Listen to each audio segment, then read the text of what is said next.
اب رچرڈ گرینل آ گئے ہیں اور وہ بھی ایمبیسڈر ہیں اور ایمبیسڈر ایٹ لارج خصوصی ایلچی ہیں پریزیڈنٹ ٹرمپ کے، انہوں نے نامینیٹ کیا ہے۔ اب وہ ان کو خود ہی انہوں نے پنگا لیا ان سے، وہ اب خود ہو گئے ہیں ڈائریکٹ، اور وہ روزانہ عمران خان صاحب کے صبح دوپہر شام عمران خان صاحب کی رہائی کے لیے آواز بلند کر رہے ہیں۔ اور اب وہ کہتے ہیں کہ ٹیکس پیئرز کی منی جو ہے وہ کیوں دی جا رہی ہے، آپ ایسی رجیم کو جو کہ جعلی ہے، جو کہ الیکشن چور ہے، آپ ان کو کیوں دیتے ہیں؟ جو امریکہ کے ٹیکس پیئرز کی دولت ہے وہ یو ایس ایڈ کے نام پہ کیوں دیتے ہیں، اس کو بند کیا جائے۔ اور جب انہوں نے یہ سلسلہ شروع کیا تو اب کیا کہتے ہیں؟ اب یہ کہتے ہیں کہ جناب یہ تو درست بات نہیں ہے، یہ تو مداخلت ہو رہی ہے ہمارے معاملات میں۔ تو سوال یہ پیدا ہوتا ہے کہ جو ڈونلڈ لو ہے وہ حلال ہیں، رچرڈ گرینل جو ہیں وہ حرام ہیں، ان کا سائفر مقدس ہے، ان کے ٹویٹس حرام ہیں۔ تو یا تو اس وقت عمران خان صاحب کی بات مان لیتے، ہماری بات مان لیتے، باقی سب کی بات مان لیتے، اور اس وقت اس مداخلت کو نہ اس کو روکتے اور از خود فیصلہ کرتے، لیکن اس وقت یہ نہیں کیا گیا۔ اس لیے جناب پھر جلدی جلدی مذاکرات بھی شروع کر دیے گئے عمران خان صاحب کے ساتھ۔ تو میں ذرا کچھ آپ کو تبصرے اور تجزیے بتاتا ہوں کہ اس وقت بڑے دلچسپ ہو رہے ہیں، بڑے دلچسپ ہو رہے ہیں، اور بڑے یو ٹرن بھی لیے گئے ہیں۔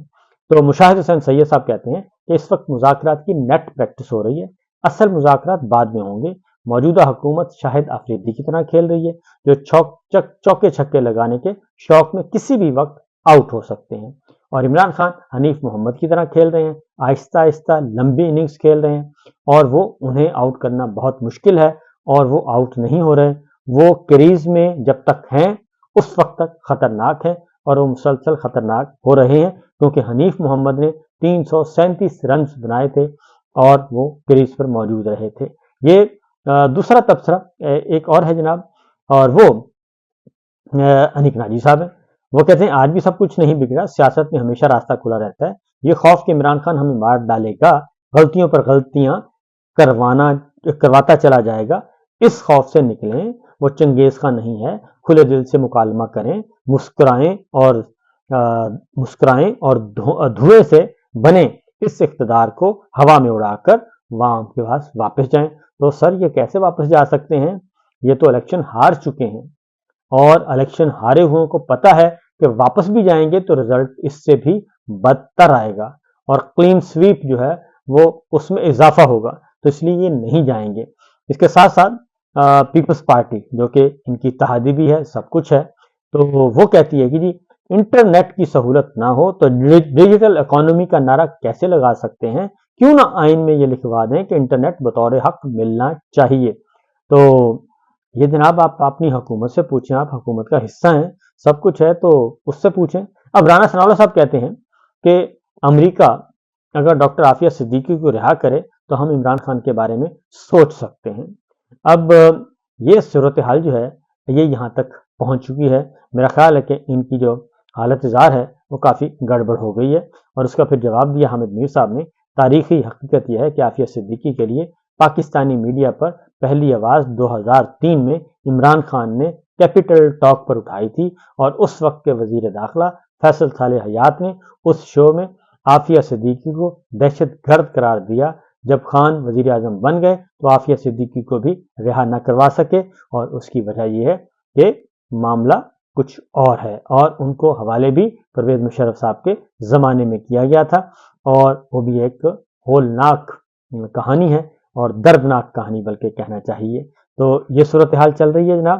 اس کے بعد حسن ایوب کہتے ہیں کہ اگر بیرونی دباؤ آیا تو اس معاملے میں عمران خان کی بات مانی جائے گی۔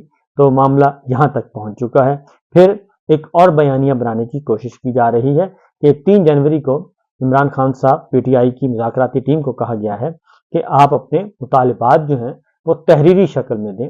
تو عمران وسیم نے کہا کہ جناب وہ این آر او جو ہے وہ کسی وقت بھی آ سکتا ہے۔ تو مطیع اللہ جان کہتے ہیں کہ تحریک انصاف سے تحریری مطالبات مانگے جا رہے ہیں تاکہ کل کو پریس کانفرنس میں لہرا کر کہا جائے کہ یہ این آر او تھا۔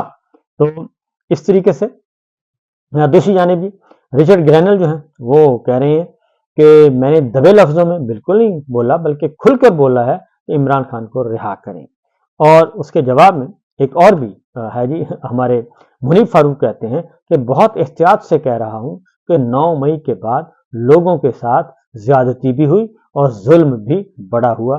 بڑی زبردست بات ہے جی. ان کو کتنے سال لگے یہ بات کہنے پہ اور محسوس کرنے پہ اور اتنی محتاط گفتگو کرنے میں. مئی 2023 سے لے کر اب دسمبر ختم ہو چکا ہے 25 کا, اور آپ اندازہ کریں کہ تقریباً ان کو لگے جی 12 اور 8 20 مہینے لگے یہ بات کہنے میں. تو ہم پہلے دن سے کہہ رہے ہیں کہ 9 مئی جو ہے اس کی انویسٹیگیشن ہونی چاہیے.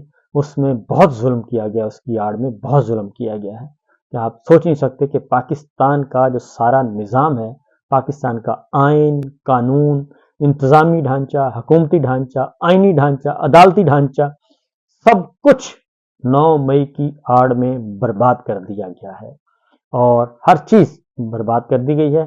اور اب یہ کہتے ہیں کہ میں بہت محتاط ہو کر کہہ رہا ہوں. تو جناب 20 مہینے لگے آپ کو یہ بات کہنے ہوئے میرے پیارے منیب فاروق. تو اس کے ساتھ ہی جی کہ حبیب اکرم صاحب کہتے ہیں نون لیگ پیپلز پارٹی اور دیگر جماعتوں کو سمجھ آ گئی ہے کہ وہ عمران خان سے انگیج کر کے اپنی سیاست بچا سکتے ہیں. نون لیگ کی فارم 47 کی حکومت کے علاوہ اس وقت کیا حیثیت رہ گئی ہے؟ تو 2007 میں کاف لیگ جیسی حیثیت تھی, اس سے بھی یہ نیچے آ گئے ہیں. اور یہ ہے صورتحال جناب, یہ ہے سچویشن پاکستان کی اور پاکستان کی سیاست کی. اور عاصمہ شیرازی کہتی ہیں کہ امریکہ کی جانب سے آنے والے دباؤ کو حکومت پاکستان ایبسلیوٹلی ناٹ کہہ کر عوامی بیانیاں اپنے حق میں کر سکتی ہے. تو عاصمہ شیرازی صاحبہ, آپ شہباز شریف صاحب سے کیا توقع کرتی ہیں؟ آپ ان کے اقتدار کا سورج جو ہے وہ میرا خیال ہے کہ اگر کوئی 2 دن چلنا بھی ہے تو وہ جلدی ختم کروانا چاہ رہی ہیں, اس کے علاوہ کچھ نہیں. ہاں البتہ آپ کے مشورے پہ شہباز شریف آپ کو ضرور کہہ سکتے ہیں کہ جو آپ نے مشورہ دیا ہے ایبسولوٹلی ناٹ, وہ اس پہ عمل نہیں کریں گے, کیونکہ بیانیہ عوامی طاقت سے بنتا ہے, قومی سوچ سے بنتا ہے, قومی ادراک سے بنتا ہے. بیانیہ نہیں خریدا نہیں جا سکتا, اور بیانیہ کوئی پکوڑے نہیں ہے کہ آپ جائیں اور جا کر پکوڑے خرید کر لے آئیں, ایسا نہیں ہے. بیانیہ قومی بیانیہ ہوتا ہے اور اس کو قوم کی سپورٹ حاصل ہوتی ہے, وہی بیانیہ کامیاب ہوتا ہے. تو لہٰذا ایسی مشورے دینے کی آپ کوشش کر لیں, وہ نہیں مانیں گے کیونکہ ان کو پتہ ہے کہ آپ ان کو دھکا دے رہی ہیں اور ان سے کوئی بدلہ لینا چاہ رہی ہیں پرانا, تاکہ ان کا اقتدار جو ہے اگر کوئی 2-4 ہفتے چلنا بھی ہے تو وہ بھی نہ چلے. فی الوقت اتنا ہی, اجازت دیجیے, اللہ حافظ.